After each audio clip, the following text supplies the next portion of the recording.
Hello hi welcome नमस्ते। मेरा नाम है ऋतिक और आज हम फिर से बात करने वाले हैं एक और इंटरेस्टिंग कंसेप्ट के ऊपर। तो ये वीडियो उन बच्चों के लिए मोस्ट इंपोर्टेंट होने वाली है जिनका सेमेस्टर 3 या 4 में एग्जाम होने वाला है इंटरमीडिएट मैक्रो इकोनॉमिक्स का। अब आते हैं आज एक कंसेप्ट के ऊपर। और भाई इस कंप्लीट सीरीज के नोट्स बन चुके हैं। जिन बच्चों को नोट्स परचेस करने वाले नंबर पर जाए 9667836336 यहाँ पे जाके व्हाट्सएप करके नोट्स ले सकते हैं। अब आते हैं आज एक कंसेप्ट के ऊपर, ठीक है, जहां पे हम बात करेंगे कि रैशनल एक्सपेक्टेशंस का फ्लिप कर्व से कैसे रिलेशन होता है और क्या इफेक्ट पड़ता है रैशनल एक्सपेक्टेशंस का। उसके लिए आपको दोनों तरह के एक्सपेक्टेशंस पक्का पता होने चाहिए जिनको मैं डीप में डिस्कस किया प्रीवियस वीडियोस में। मैं हल्का सा बता देता हूं। देखो, अडैप्टिव एक्सपेक्टेशन का मतलब जो होता है ना, वो होता है कि प्रीवियस इवेंट्स के बेस पे कोई भी कंज्यूमर हो चाहे प्रोड्यूसर हो, ठीक है, इनकी जिसको हम बोलते हैं इकोनॉमिक एजेंट, वो किस हिसाब से एक्ट करता है। आई बात समझ में। लेकिन अगर बात करूं रैशनल एक्सपेक्टेशन की, तो रैशनल एक्सपेक्टेशन का मतलब पता है क्या होता है? रैशनल एक्सपेक्टेशन का मतलब होता है कि चाहे वो बीता हुआ इवेंट हो, यानी कि चाहे वो पास्ट इवेंट्स हो, चाहे जो इवेंट चल रहा हो वो हो, चाहे वो आने वाला इवेंट हो, अपकमिंग इवेंट हो, यानी कि कंप्लीट नॉलेज के बेस पे जब हम अपनी एक्सपेक्टेशंस रखते हैं इकोनॉमी से, उसको हम क्या बोलते हैं? Rational expectations. आई बात समझ में। क्योंकि रैशनल का मतलब ये वर्ड यहाँ पे इकोनॉमी में क्या होता है? समझदारी से। यानी कि जब हम कंप्लीट नॉलेज के बेस पे कोई भी एक्ट करें तो हमारी गलती होने के चांस कम हो जाते हैं, ठीक है। इसलिए हम यहाँ पे रैशनल एक्सपेक्टेशंस वर्ड यूज करते हैं। जैसे देखो यहाँ पे क्या लिखा हुआ है, उसने बोला है, तो ये था हमारा difference between adaptive expectation and rational expectation. Adaptive expectation जो सिर्फ पास्ट इवेंट के बेस पे हो। सपोज करो, हमको एग्जांपल देता हूं। जैसे मान लो कि इन्फ्लेशन जो है पिछले कुछ सालों में 10-15 सालों में 6% 8% के रेट से बढ़ रहा है, तो मैं आने वाले टाइम में क्या सोचूंगा कि इन्फ्लेशन भी क्या होगा, दोबारा से 6 या 8% से बढ़ेगा। और हद से हद हो गई, ज्यादा महंगाई होगी तो 10% के रेट से बढ़ जाएगा, लेकिन इससे फालतू वो नहीं बढ़ने वाला है as per the past expectations. लेकिन रैशनल एक्सपेक्टेशन मान के चलता है कि करंट इवेंट का इफेक्ट भी पड़ता है, पास्ट इवेंट का इफेक्ट भी पड़ता है, और फ्यूचर में जो आने वाले अपकमिंग इवेंट्स है उसका इफेक्ट भी पड़ता है कि गवर्नमेंट कैसे कैसे पॉलिसीज लेके आ रही है, क्या क्या डिसीजन ले रही है, उसका इफेक्ट भी पड़ेगा। और जब हम उस कंप्लीट डाटा के बेस पे कोई भी एक्सपेक्टेशंस रखते हैं उसको हम क्या बोलते हैं? हमारा रैशनल एक्सपेक्टेशंस। तो यहां पर देखो क्या लिखा हुआ है, economic agents with rational expectations. अब इकोनॉमिक एजेंट में क्या आते हैं? हमारे प्रोड्यूसर, कंज्यूमर। तो जिनके पास रैशनल एक्सपेक्टेशंस है, लाइक बिजनेसेस एंड हाउसहोल्ड्स, ठीक है, बिजनेस को लेके भी और हाउस होल्ड को भी लेके भी आर प्रोस्पेक्टिव, ठीक है। मतलब जिनकी सोच जो है ना वो काफी समझदारी वाली होती है और वो हर एक इवेंट को देख के एक कैलकुलेटिव स्टेप क्या करते हैं? लेते हैं। अब यहां पर देखो, दे कंसीडर और रेलिवेंट डाटा। ये सारा क्या लेते हैं? डाटा लेते हैं, रेलिवेंट डाटा जो इनके काम का है, ठीक है, इसलिए वर्ड लिखा हुआ है रेलिवेंट डाटा, ठीक है, इंक्लूडिंग पास्ट परफॉर्मेंस, चाहे वो पास्ट परफॉर्मेंस के बेस पे हो, as well as current and upcoming event, और करंट इवेंट भी और अपकमिंग इवेंट का डाटा भी, ठीक है। अंडर रैशनल एक्सपेक्टेशंस, अगर हम बात करूं रैशनल एक्सपेक्टेशंस की, परफेक्ट फोरसाइट इज इंपॉसिबल। कि भाई देखो, अब हम कोई भी जब एक्सपेक्टेशंस रखते हैं तो कंप्लीटली ये थोड़ा कि जैसा हम सोच रहे हैं वैसा ही हो जाए, लेकिन जब हम हर एक एक्सपेक्ट को लेकर चलते हैं तो ऑलमोस्ट चांसेस पूरे होते हैं कि जो हमारा रिस्क है वो हमारे लिए फेवरेबल में ही साबित होगा, ठीक है, नुकसान नहीं होगा हमारा फालतू। तो यहां पे मैं क्या देखा कि under rational expectations perfect foresight is impossible. Perfect foresight तो पॉसिबल ही नहीं है। इसका मतलब क्या? आपने फ्यूचर देख लिया, ऐसा पॉसिबल नहीं है, ठीक है। हो सकता है कुछ ऐसे इवेंट हो जो हमारे दिमाग के अंदर ना गए हो या फिर रह गए हो, जिसका इफेक्ट बहुत बड़ा पड़ गया, ठीक है। अब यहां पर देखो, impossible but overall mistakes balance out. लेकिन अगर ओवरऑल मिस्टेक है क्या हो जाएगी? बैलेंस आउट हो जाएगी। ज्यादा बड़ी गलती होने के चांस क्या हो जाएंगे?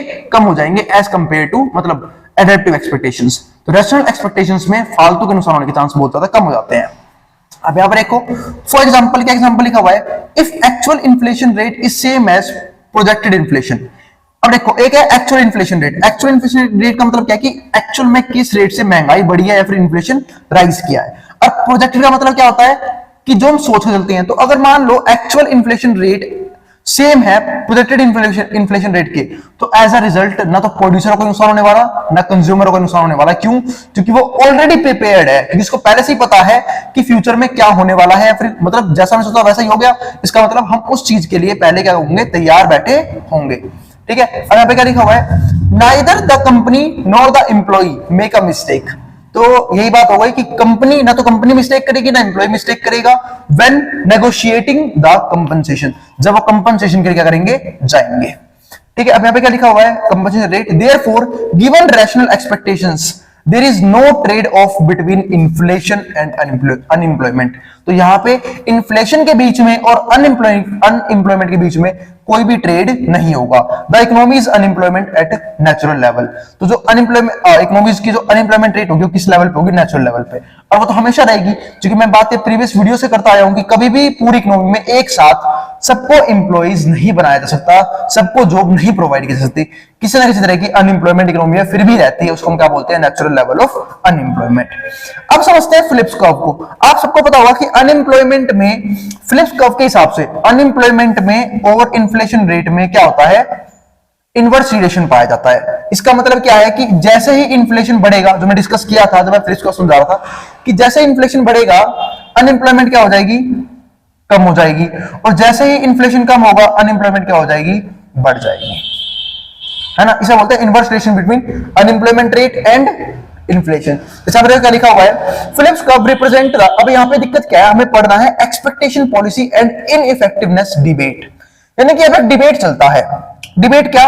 देखो, हमने पास्ट वीडियो में यानी कि प्रीवियस वीडियो में डिस्कस किया था कि फिलिप्स कर्व की लिमिटेशन है, वो लिमिटेशन ये है कि वो एक्सपेक्टेशंस को इग्नोर करके चलते हैं। लेकिन दिक्कत क्या है कि मार्केट डिराइव ही एक्सपेक्टेशंस के बेस पे होती है, क्योंकि लोग ही कुछ ना कुछ तो एक्सपेक्टेशंस होती है ना फ्यूचर को लेके, तो उसके बिना तो मार्केट की इकोनॉमी डिराइव ही नहीं हो पाएगी। तो इस चक्कर में क्या होता है?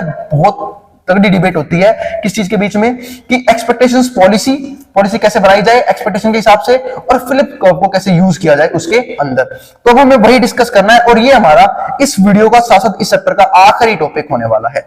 ठीक है, इंपॉर्टेंट टॉपिक है भाई, तो ध्यान रखना इस बात का।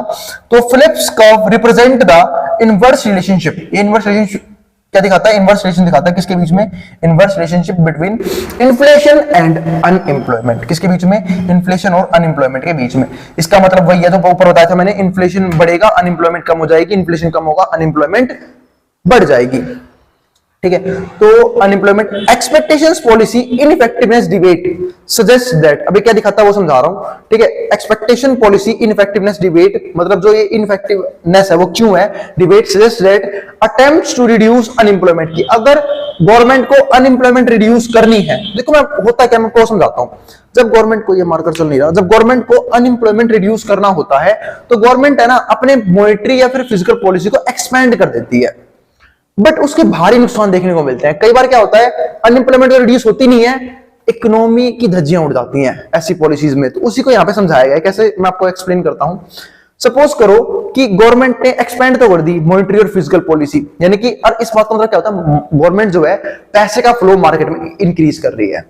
अब जब मार्केट में पैसे का फ्लो इंक्रीज होगा तो सही में प्रोड्यूसर को भी पता लग जाएगा और दूसरी तरफ कंज्यूमर को भी पता लग जाएगा। तो वो समझ जाएगा कि फ्यूचर में इन्फ्लेशन राइज करने वाला है, क्योंकि मार्केट में पैसे का फ्लो बढ़ रहा है।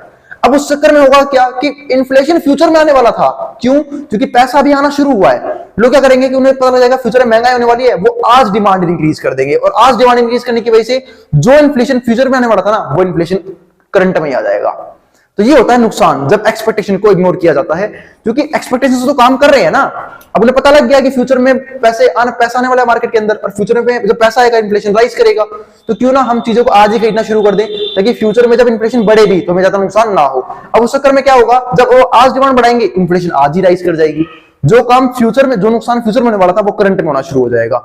तो ऐसे नुकसान भी देखे जाते हैं अगर हम इग्नोर कर देते हैं किस चीज को? एक्सपेक्टेशंस को। तो वही बात यहां पे समझाई हुई है। क्या लिखा हुआ है? Debate attempts to reduce unemployment, कि जब हम अनएम्प्लॉयमेंट को रिड्यूस करने की कोशिश करते हैं थ्रू एक्सपेंशनरी मॉनेटरी और फिजिकल पॉलिसी। कैसे? एक्सपेंड करके किसको? मॉनेटरी पॉलिसी को, फिजिकल पॉलिसी को। Be ineffective if expectations of inflation are not taken into account। अगर हम expectations इन्फ्लेशन की ध्यान में रख के ना चले तो।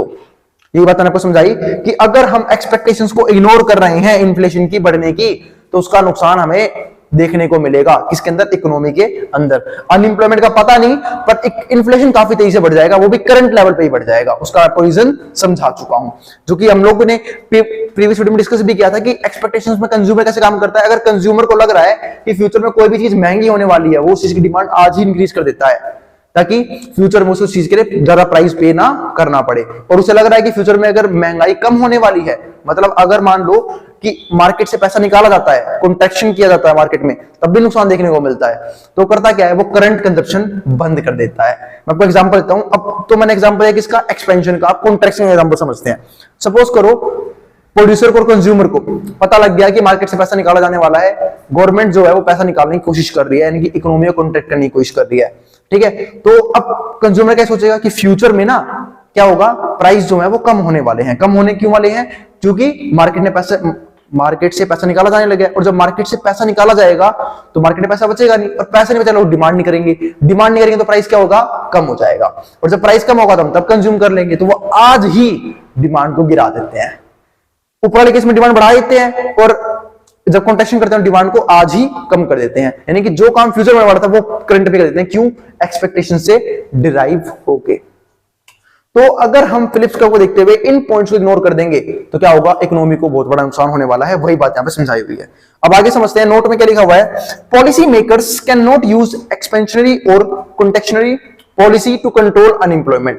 तो जो पॉलिसी मेकर है सिर्फ एक्सपेंशनरी और कॉन्ट्रैक्शनरी पॉलिसी को यूज नहीं कर सकते, उन्हें और भी एस्पेक्ट्स देखने पड़ेंगे अनएम्प्लॉयमेंट को कंट्रोल करने के, to control unemployment and inflation. क्योंकि पता लगा उन्होंने सिर्फ इन्फ्लेशन क्या नाम है, एक्सपेंशन कर दिया और कॉन्ट्रैक्शन कर दिया, उसके नुकसान आपको बताई चुका ये भी कि अगर सिर्फ उन्होंने बाकी एस्पेक्ट्स को, एक्सपेक्टेशंस को इग्नोर करते हुए सिर्फ ये दो काम किए, एक्सपेंशन किया और कॉन्ट्रैक्शन किया, तो उससे होगा क्या, बहुत बड़ा नुकसान होगा इकोनॉमी को। तो ये बाकी एस्पेक्ट्स भी देखने पड़ते हैं, ठीक है। तो inflation, as people's expectation of the future inflation will affect current inflation. क्योंकि जो पीपल्स की एक्सपेक्टेशन है ना फ्यूचर इन्फ्लेशन को लेके, वो अफेक्ट करेगी किसको, करंट इन्फ्लेशन को।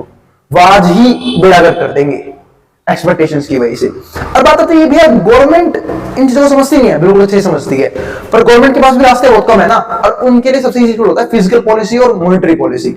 अब आते हैं भाई, मॉनेटरी पॉलिसी से एक्सपेंड करके अनएम्प्लॉयमेंट कैसे कम हो जाएगी।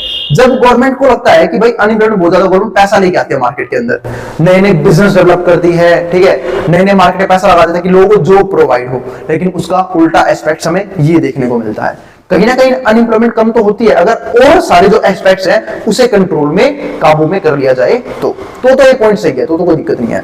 Instead they must focus on addressing structural factors. अब इसमें एक बात और लिखी हुई है, इस चीज को फोकस करने के बजाय गवर्नमेंट को फोकस किस पे करना चाहिए कि स्ट्रक्चरल फैक्टर पे ध्यान दे। अब बात ये स्ट्रक्चरल फैक्टर क्या होते हैं, मैंने आपको एक चीज समझाई थी अनएम्प्लॉयमेंट टाइम में। स्ट्रक्चरल अनएम्प्लॉयमेंट क्या होती है कि जब इकोनॉमी में किसी भी टेक्नोलॉजी में चेंज आता है, किसी भी इंडस्ट्री में किसी भारी चीज की कमी पड़ जाती है, मतलब मान लो टेक्नोलॉजी में कोई एडवांस लेवल पे चेंज आ गया जो लोगों को बिल्कुल झेला ही नहीं जा रहा, लोगों से वो चेंज आई बात समझ में, तो अनएम्प्लॉयमेंट क्रिएट होगी। तो स्ट्रक्चरल चेंजेस को रोकने चाहिए गवर्नमेंट को।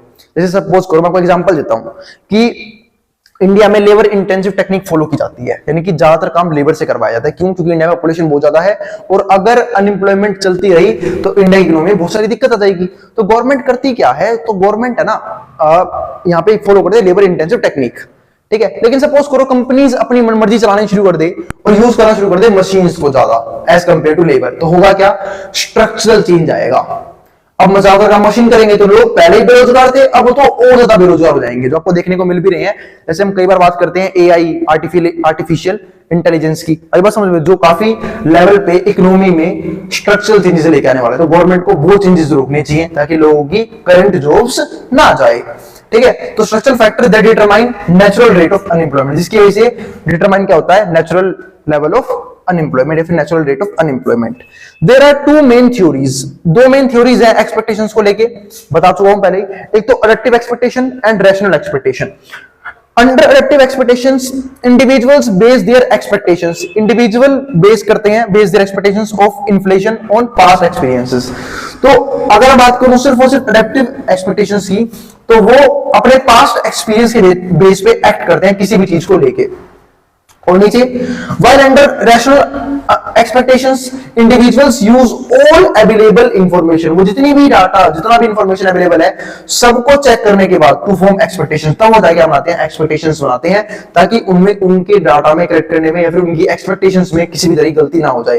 क्योंकि एक्सपेक्टेशन में चाहे प्रोड्यूसर की गलती हो चाहे कंज्यूमर की गलती हो, लॉस बहुत भारी हो जाता है, ठीक है। Including information about government policies and economic conditions. और साथ साथ ये भी समझते हैं कि गवर्नमेंट क्या क्या पॉलिसीज लॉन्च कर रही है और उसका क्या इफेक्ट पड़ने वाला है और इकोनॉमिक कंडीशंस का क्या क्या फर्क पड़ने वाला है। तो अगर मैं इन सारी बातों का कंक्लूजन करूं तो इसमें यह समझा हमने कि सिर्फ फिलिप्स कर्व के बेस पे हम अनएम्प्लॉयमेंट हटाने के लिए कॉन्ट्रैक्शन या फिर एक्सपेंशन नहीं कर सकते मॉनेटरी फिजिकल पॉलिसी का, हमें एक्सपेक्टेशंस का भी ध्यान रखा जाना चाहिए। क्योंकि जो लोग फिलिप्स कर्व को फॉलो करते हैं उनके पता है क्या सोचते हैं कि हम एक्सपेक्टेशंस को इग्नोर करते हुए चलेंगे, लेकिन उसके बहुत सारे भारी नुकसान देखने को मिलते हैं। आई बात समझ में? तो हमें दोनों को मर्ज करके मतलब हर एक एक्सपेक्ट को देख के तब जाके पॉलिसी मेकर्स को डिसीजंस लेने चाहिए। तो हमने इस वीडियो में ये समझा। आई बात समझ में? और उम्मीद है आपको वीडियो में हर एक टॉपिक समझ में आ गया होगा। फिर भी कोई भी डाउट, कोई भी क्वेरी हो अपनी जगह कमेंट बॉक्स में कमेंट कर देना, मैं उस क्वेरी को रिजॉल्व करने की पूरी कोशिश करूंगा। मिलेंगे अगली वीडियो में। और भाई अगर वीडियो पसंद आई तो वीडियो को लाइक किए बिना मत जाना और चैनल को सब्सक्राइब भी कर देना ऐसी वीडियोस के लिए। मिलते हैं अगली वीडियो में जहां पे हम बात करेंगे इसके और भी इंटरेस्टिंग कंसेप्ट के ऊपर। अब तो हमारा लेसन नंबर 4 स्टार्ट होगा, लेसन नंबर 3 हमारे यहाँ पे खत्म हो चुका है। आई बात समझ में? अब इसको जो उतारना उतार ले, मैं हट बोर्ड सामने से। और भाई ध्यान से पढ़ते रहना और बुक्स भी रीड करना। आई बात समझ में? ताकि आपको हर एक कंसेप्ट में क्या रहे, क्लियरिटी होती चली जाए और दिक्कत ना आए। आई बात समझ में? ठीक है। और एग्जाम्स काफी करीब आ रहे हैं तो भाई मेहनत करना शुरू कर दो और ध्यान से पढ़ना शुरू कर दो ताकि मार्क्स कम ना आए। अब इसको जो उतारना उतार सकता है मेट्रो बोर्ड के सामने से।